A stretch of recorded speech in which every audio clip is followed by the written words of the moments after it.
कहीं क्यों? ये तो बहुत पापी है।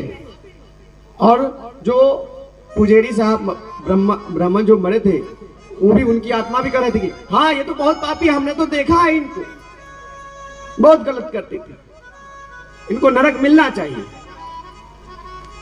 तो चित्रगुप्त कहे कि नहीं, ये किसी मंदिर में दीपक भले ही न जलाई हो, ये चौराहे पे जहां पानी लगा हुआ है वहां दीपक जलाती थी। और एक का नहीं, लगभग 100 लोग बचे हैं, 100 लोग की जिंदगी बची है, 100 परिवार बचा है। कहेगी ऐसा बात है क्या? कहेगी तब तो इसे नरक नहीं मिलेगा। कहेगी नहीं महाराज, नहीं मिलना चाहिए। अब आप देख लीजिए आप क्या करना चाहते हैं। हमारे डायरी तो यही बता रहा है कि ये जो कार्य करके आई है वो लाख पाप की है, लेकिन ये जो काम किया इसे 100 घर बचा है। देखिए, घर को जो तोड़ने में लगा रहता है वो उसका घर पहले टूटता है, जो घर को जोड़ने में रहता है उसका घर भी जुड़ जाता है। क्योंकि ये घर ही, ये परिवार ही आपकी संसार है। अगर इसको अच्छा से सिंचाई करते हैं, माली की तरह अच्छा से सिंचाई करके रखते हैं, तो यही उपवन की तरह आपको बहुत आनंद देने वाला परिवार बन जाएगा। फिर यम पूछे कि चित्रगुप्त एक बात बताओ, ये जो पुजेरी जी हैं ये तो बहुत अच्छा काम किए हैं साहब, ये तो भगवान का नियमित सुबह शाम भोग लगाते थे, त्रिकाल संध्या करते थे, और तो और ये सुबह शाम आरती भी करते थे, तो इनका तो अब स्वर्ग में मिलना चाहिए। कहेगी 1 मिनट महाराज, अभी रुकिए, अभी काउंटिंग शुरू करते हैं, कैलकुलेशन बैठाना शुरू किए।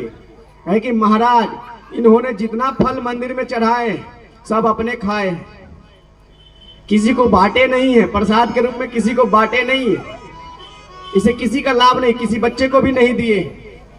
और तो और इन्होंने जितना दीपक जलाया है केवल मंदिर में ही जलाए हैं, उसे किसी का लाभ ही नहीं मिला। हो सकता है जलाएं, उसके साथ साथ लोगों की भी तो भलाई करनी चाहिए। मंदिर में पुजेरी क्यों रखता है लोग? क्योंकि हमें अगर कोई परेशानी हो तो हम उनसे राय लेने जाते हैं कि पुजेरी जी हमारे घर में ऐसी परेशानी है, कुछ राय दीजिए, इसलिए रखते हैं। मंदिर में पैसा क्यों चढ़ाते हैं? मंदिर में पैसा दान क्यों देते हैं? इसलिए देते हैं कि कोई विद्वान यहाँ आके रहेगा और हमारी परेशानियों को, जब हम अपने ही परेशानियों में लिप्त हो जाएंगे, डूब जाएंगे, तो हमें मुक्त कराएगा, अच्छा रास्ता दिखाएगा। इसलिए मंदिर में दान दिया जाता है। जहां ज्ञान की बात हो वहां दान की बात भी होती है। क्यों साहब? ये हमेशा है, ये हमारा और आपका बनाया हुआ नहीं है, ये जब से सृष्टि चली है दान की ही बात ही, तभी तो वामन देव को 3 पग भूमि मिला। दान की ही बात हुई तभी तो दशरथ को भी आशीर्वाद में 4 पुत्र प्राप्त हुए। दान की ही बात ही तभी तो देवकी और वासुदेव के घर स्वयं भगवान आए, दिए ही ना।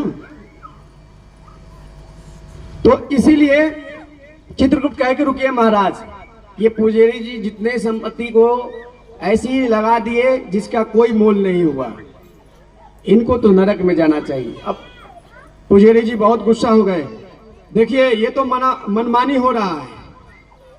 कहेगी मनमानी कैसे हो रहा है? परोपकार की दृष्टि से जो कार्य कर रहे हैं आप, तो ये सही है, अपने दृष्टि से कार्य कर रहे हैं तो ये गलत है, हमेशा गलत है। परोपकार की भावना होनी चाहिए, उससे किसी की कल्याण होनी चाहिए। आप सभी यहाँ आ रहे हैं, जो नहीं आ रहे हैं जो सुन रहे हैं, जो नहीं भी आ रहे हैं वो सुन रहे हैं। तो इसीलिए जो सुन रहे हैं तो उनके अंदर कुछ न कुछ बात रहेगी, और बात रहेगी, यही तो फायदा है, यही तो लाभ है कथा का। और कभी जीवन में परेशानी होगी तो उन्हें बात स्मरण आएगी कि एक आयोजन था हमारे यहाँ शिव मंदिर के प्रांगण में, श्रीमद् भागवत महापुराण की ज्ञान गंगा लगी हुई थी, ज्ञान गंगा की बरसात हो रही थी, हम सभी गोता लगाने से अचूक रह गए, क्योंकि ये मौका कभी नहीं मिलती। और मौका भी अब हाथ से जाने वाला है, इसलिए अपने समयों में से कुछ समय आप बचाइए। तो हम कहे कि चित्रगुप्त तो क्या किया जाए, ये तो ब्राह्मण देवता ये जो है तो ये तो बहुत लड़ रहे हैं। कहे कि अब आप देख लीजिए, क्योंकि जिसकी परोपकार की दृष्टि होती है, जो लोगों की भलाई के बारे में सोचता है, उसके बारे में भगवान कभी भी बुराई नहीं सोचते। जो लोगों को मदद करता है उसे स्वयं भगवान आके मदद करते। आप देख लीजिए, कहे कि आप जैसे कहिएगा, आप ही तो मंत्री हैं और विद्वान है, तो आपके पास सारा लेखा जोखा है, तो हम कैसे करेंगे? आप जैसा बोलिए। कहे कि इनको तो नरक भेजिए साहब, और ये जो माता जी है इनको स्वर्ग में भेज दीजिए। देखिए, हमेशा यही प्रयास रहता है कि आप आखिरी तक, अपने जीवन के अंत पर्यंत तक, अगर आपके अंदर सुधार हो जाती है, आपका परिवार स्वर्गमय हो जाता है, तो आपका जीवन, आपका जन्म लेना कृतार्थ हो जाता है। नहीं तो फिर परेशानी ही परेशानी रहती है, और जो आत्माएं अतृप्त रहती है वो फिर जन्म लेती है, जन्म चक्र से कभी मुक्त नहीं होती।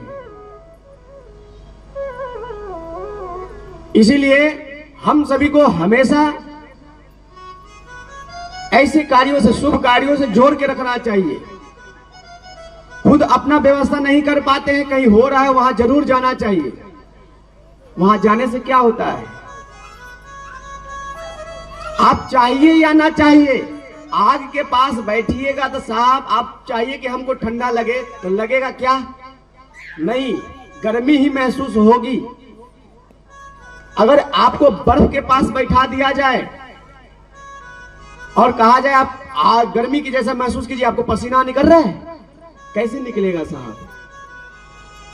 क्योंकि बर्फ के पास बैठिएगा तो वैसा ही अनुभूति आपकी होगी। वैसे ही अगर सिद्ध संतों के साथ बैठिएगा, अच्छे विचारों वालों के साथ बोलचाल रखिएगा, तो आपका विचार भी अच्छा होगा। और जो दूसरों की बुराई सोचने वाले हैं उससे भी बोलचाल रखिएगा, तो आपका भी विचार वैसा ही बन जाएगा। इसलिए संगत का बहुत प्रभाव होता है। और कम से कम अपने परिवार के बारे में ही नहीं, अपने पड़ोस के बारे में भी सोचिए, क्योंकि पड़ोस के बारे में जब आप नहीं सोचते हैं तो आपको लगता है कि छोड़ो, मेरा अपना से मतलब है, पड़ोस से क्या मतलब है, तो आप वहां भूल करते हैं। क्योंकि आपके अगर पड़ोस सही नहीं रहेंगे तो आपके बच्चे खेलने कहां जाएंगे?